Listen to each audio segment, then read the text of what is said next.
Question number 38 देखते हैं।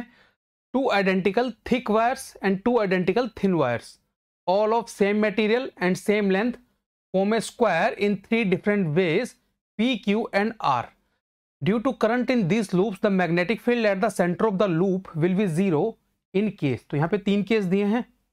किस केस में लूप के सेंटर में फील्ड आपकी जीरो होगी। किस तरीके से हम कर सकते हैं? सबसे पहली बात हम क्या करेंगे, यहाँ पे हम कंसिडर करेंगे जो थिक वायर है उसका रेजिस्टेंस कितना लेंगे हम R1 और थिन का ले लेंगे R2। यानी कि मैं लिख देता हूं यहाँ पे थिक वायर का जो रेजिस्टेंस होगा वो ले लूंगा मैं R1 और थिन वायर का जो रेजिस्टेंस ले लूंगा वो ले लूंगा मैं R2। अब इसमें सवाल ये है कि थिक वायर है तो एरिया ऑफ क्रॉस सेक्शन ज़्यादा है, अगर एरिया ऑफ क्रॉस सेक्शन ज़्यादा है तो रेजिस्टेंस कम है, तो R1 आपका R2 से छोटा होगा। ये भी हमने देख लिया। अब कोई भी एक वायर है जिसमें से कुछ करंट फ्लो कर रहा है, कोई भी एक वायर है जिसमें से करंट फ्लो कर रहा है, ठीक है। मान लीजिए ये वायर है ना, वायर का पीस है, तो उसके कारण यहाँ पे जो हमें मैग्नेटिक फील्ड निकालनी होती थी, ठीक है, इस वायर में कोई करंट है I, ठीक, और यहाँ पे कितना एंगल होता है वो आपको पता है, θ1 θ2 एंगल होते हैं। तो उसके कारण जो मैग्नेटिक फील्ड का फॉर्मूला आता था वो आता था μ0 I अपॉन 4 पाई, ये जो परपेंडिकुलर डिस्टेंस होगा R ले लेते हैं, R साइन θ1 प्लस साइन θ2। बात क्लियर है? ये वाले जो एंगल्स होते थे ये हमने शॉर्ट में समझ लिया। अब किसी भी वायर को ले लो, आप इसको ले लो, इसको ले लो, किसी भी डायग्राम में ले लो, θ1 एंड θ2 क्या है? इक्वल हैं। तो θ1 और θ2 इक्वल हैं, कांस्टेंट है हर एक केस में। किसी भी वायर के कारण सेंटर पे देख लो, यहां से परपेंडिकुलर डिस्टेंस तो सबके हैं, जैसे कि इस डायग्राम में बनाता हूं मैं, ये डिस्टेंस वो भी इक्वल है। तो मैं मैग्नेटिक फील्ड को किसके प्रोपोर्शन मान लूंगा? करंट के। यानी कि जिस वायर में करंट ज्यादा है उसके कारण क्या हो रहा है, जिस वायर में करंट ज्यादा है उसके कारण मैग्नेटिक फील्ड ज्यादा बन रही है इस पर्टिकुलर सेंटर पे। ये बात क्लियर है, ठीक है ना। इस सारे कॉन्सेप्ट से आप देख सकते हैं। तो मैंने दो कंसिडरेशन ले लिए, ये हमको रिलेशन ऑलरेडी पता है कि एक पीस है वायर का जिसमें से करंट फ्लो कर रहा है, तो उसके कारण वहां से परपेंडिकुलर डिस्टेंस कैपिटल R पे इतनी फील्ड बनती है। तो यानी कि B किसके प्रोपोर्शन हो गया? I के। ये बात क्लियर है। अब इससे आगे चलते हैं। इससे आगे हमको क्या देखना है, अब स्टार्ट करते हैं। पहला डायग्राम बच्चे, मैं मानता हूं यहां से करंट कितना आ रहा होगा? I करंट आ रहा होगा। रेजिस्टेंस कितना होगा? थिक का लिया है, इसका रेजिस्टेंस R1 हो जाएगा, इस वाली वायर का R2 है, नीचे वाली ब्रांच में भी अगर आप देखो तो R1 है और R2 है, ये सीरीज में कंबाइंड है।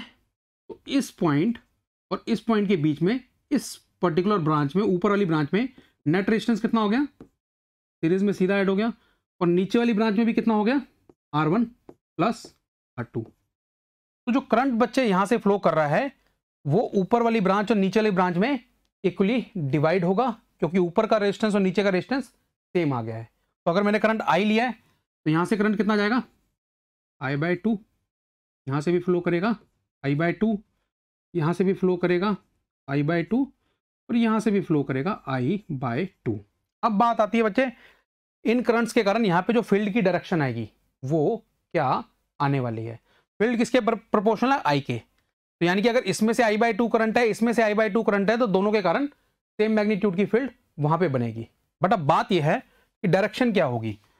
इस वायर के कारण अगर मैं इसको राइट हैंड में लूं, यहां पे जो करंट जा रहा है उसके कारण मैं राइट हैंड में लूं, तो इसके कारण जो फील्ड जाएगी यहां पे, वन बाय वन देखते हैं, इनटू द पेज जाएगी। इसके कारण फील्ड कैसे जाएगी आपकी? यहां से कॉन्सेंट्रिक सर्कल्स आएंगे इस तरीके से अंदर, तो इसके कारण जाएगी आपकी, यहां पे मैं लिख देता हूं इनटू द पेज। इसके कारण कैसे जाएगी बच्चे? ये जो करंट इधर जा रहा है उसको भी राइट हैंड में आप पकड़ो, तो उसके कारण भी कॉन्सेंट्रिक सर्कल्स की एक मैग्नेटिक फील्ड लाइन आएगी, तो यहां पे भी इनटू, ठीक है। ये सारे मैं राइट हैंड रूल से देख रहा हूं। इसके कारण कैसी आएगी बच्चे? इसके कारण आउट आएगी। इस करंट के कारण अगर आप देखोगे तो राइट हैंड में इसको पकड़ो, आउट आएगी। कैसी आएगी? आउट आएगी। और इसके कारण भी बच्चे आउट आएगी, तो ये सब नलीफाई हो जाएगा मामला। यहां पे क्या हो जाएगा? सब कुछ कैंसल आउट हो जाएगा, क्योंकि मैंने क्या बोला है, मैग्नेटिक फील्ड किसके प्रोपोर्शन है, करंट के।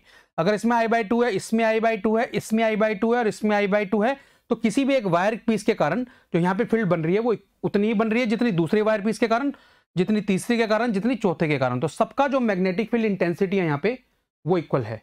अब दो की फील्ड आउट बन रही है, दो की इन, तो यहाँ पे जो नेट फील्ड आएगी, बी नेट आने वाला है, वो आपका क्या आने वाला है बच्चे, 0।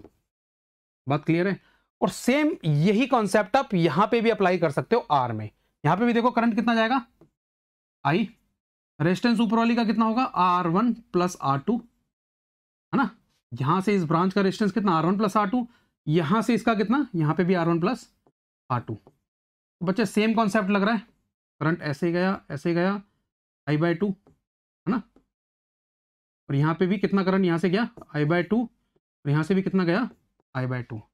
तो यहां से देखो इन, यहां से भी इन, देखो इन दो ब्रांचेस को, इसको पकड़ू और इसको पकड़ू, तो इन दोनों के कारण फील्ड कैसी बन रही है,